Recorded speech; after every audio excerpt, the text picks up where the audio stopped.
네, 오늘 장을 명쾌하게 저격해보는 람 기자의 3시 40분입니다. 네, 안녕하세요. MTN증권부 김혜람 기자입니다.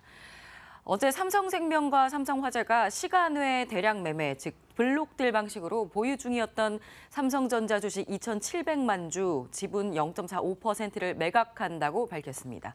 어제 오후에 이런 내용이 나오면서 삼성전자 하락 마감을 했었죠.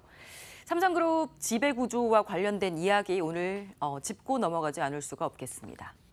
이번 블록딜은 전날 종가인 49,500원에 약 1.5% 할인율이 적용이 돼서 주당 48,750원에 매각이 됐습니다. 이 매각 규모는 삼성생명이 약 1조 2,200억 원, 삼성화재가 1,960억 원 수준입니다.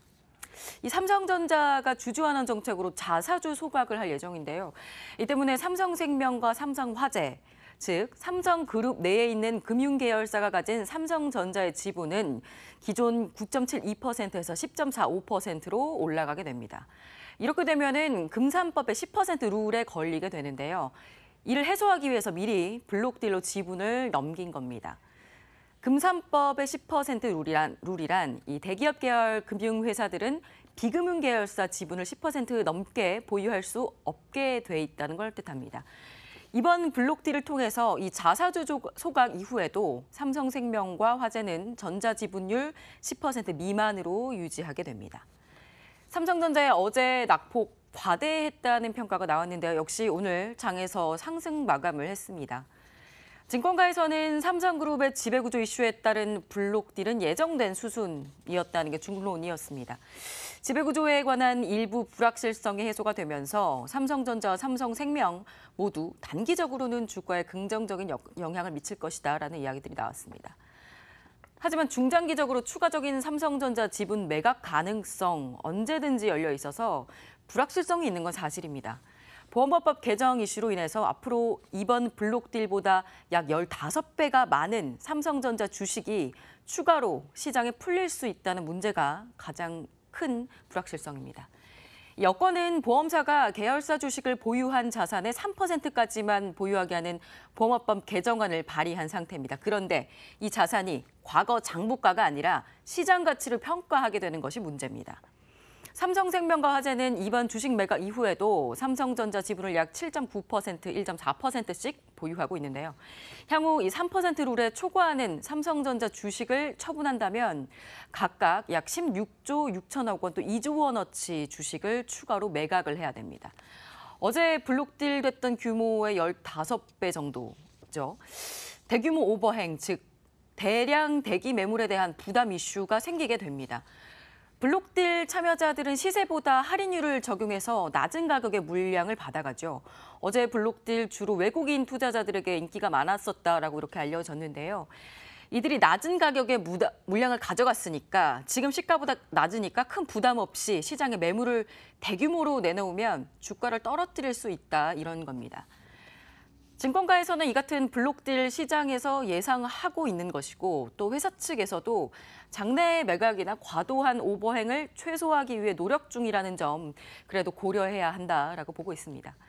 이 밖에 삼성의 지배구조 이슈는 금산법, 보험업법 개정안, 공정거래법 11조, 지주사법, IFRS, 거기다 이재용 부회장에 대한 3심 재판 등 다양하게 복잡하게 얽혀 있어서 어떻게 해결의 실마리를 풀어가게 될까 예상하기는 쉽지가 않은 상황입니다. 다만 증권가에서는 수급 이슈보다는 반도체 업황과 실적에 주목해서 투자하라라고 조언을 하고 있습니다.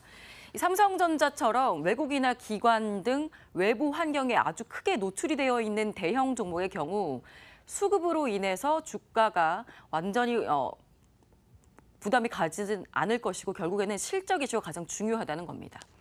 유진투자증권의 이승우 연구원은 가장 중요한 반도체 업황은 하반기에도 계속해서 호조를 이어갈 전망이고 올해 삼성전자 영업이익은 전년보다 25% 증가할 것이고 또 EPS는 7,536억 원에 달할 것으로 예상된다면서 현재 저밸류에이션 국면에 있는 것에 집중하라 이렇게 조언을 했습니다. 삼성생명과 삼성화재의 경우에도 매각 차익을 일단은 배당 재원으로 활용할 수가 있어서 긍정적이라는 평가가 나옵니다. 김도하 SK증권 연구원은 지분율의 0.4% 미만의 현재 처분은 기회비용도 크지 않고 이 매각 이익이 삼성생명 주주에 대한 배당 재원으로도 활용될 수가 있으니까 기업 가치 긍정적이라고 판단한다고 말했습니다. 중장기적인 오버행 이슈 불확실성 있습니다. 하지만 실적에 대한 기대감도 가지고 지켜봐야겠습니다. 네, 이번에는 내일장 핫플레이어를 만나볼 시간입니다. 전문가들이 꼽은 내일장 핫플레이어 만나보도록 하겠습니다. 이지바이오, 포스코캠텍, 신라젠, RFHIC, 나스미디어 이렇게 5가지 종목을 꼽았네요. 네, 목요일인 오늘은 유안타증권 설릉역 지점 추장훈 대리 연결돼 있습니다. 네, 안녕하세요. 네, 안녕하세요. 추장훈 대리입니다. 네, 지난 23일에 추천했었던 테스나가 오늘 52주 신고가를 경신을 했네요. 오늘 선택한 종목은 어떤 점에서 주목할 만한가요? 네, RFHIC는 국내 유일하게 지라갈륨 소재로 트랜지스터 전력 증폭기를 생산하는 업체입니다.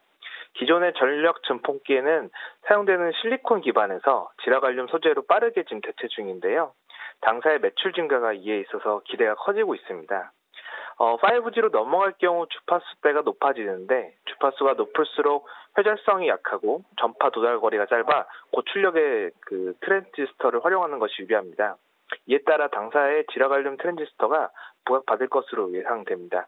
당사의 주요 고객사인 화웨이와 첨성전자가 있어 내년부터 5G 상용화에 앞서 올해 하반기부터 이에 대한 매출 증대를 기대할 수 있습니다. 6월에 있을 5G 주파수 경매 이벤트가 있기 때문에 오늘의 상승 추세가 이어질 것으로 보입니다. 목표가는 3만 원 제시드리고요. 손절가는 22,000원 말씀드립니다. 매수가는 24,500원에서 25,500원으로 추천드리겠습니다. 네, 오늘장, 내일장 종목 여러분 집중해서 보시기 바랍니다. 감사합니다. 네, 감사합니다.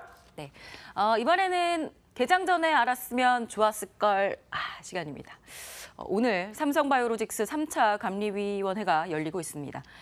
만약 오늘 결론이 날 경우 다음 달 7일로 예정된 증권선물위원회 안건으로 상정이 될 예정입니다. 만일 과징금을 부과하게 되는 경우 5억 원의 과징금이 넘게 되면 금융위 의결까지 거쳐야 되는데요. 금감원은 이를 지금 현재 상황을 고의적인 분식회계로 판단하고 삼성바이오로직스 대표이사 해임 권고나 또 대표 및 법인의 검찰 고발, 또 과징금 60억 원 부과 등의 제재를 건의한 것으로 현재 알려졌습니다.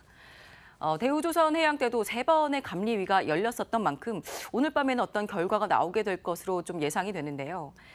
내일 바이오주에 미칠 여파 있을 것으로 보입니다. 또 이 밖에 오늘 밤 미국의 4월 근원 개인 소비 지출 지표도 발표가 됩니다.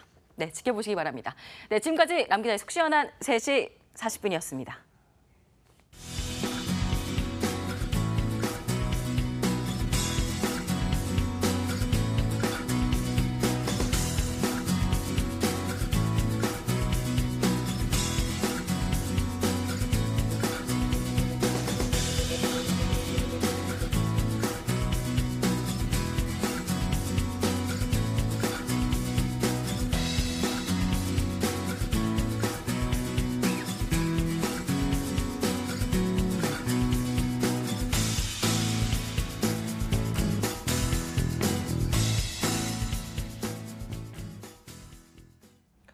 또 하나 챙겨야 할 이슈가 있죠. 이 폼페이오 미 국무장관과 김영철 위원장의 협의가 현재 뉴욕에서 진행이 되고 있습니다. 아마 비핵화 협의안은 우리 시간으로 새벽 3시 15분쯤 나오게 된다는 소식도 전해지고 있는데요. 내일 대북 관련주들의 표정은 맑음이 될까요? 흐름이 될까요? 내일 뵙겠습니다. 마감 전략 A+였습니다. 고맙습니다.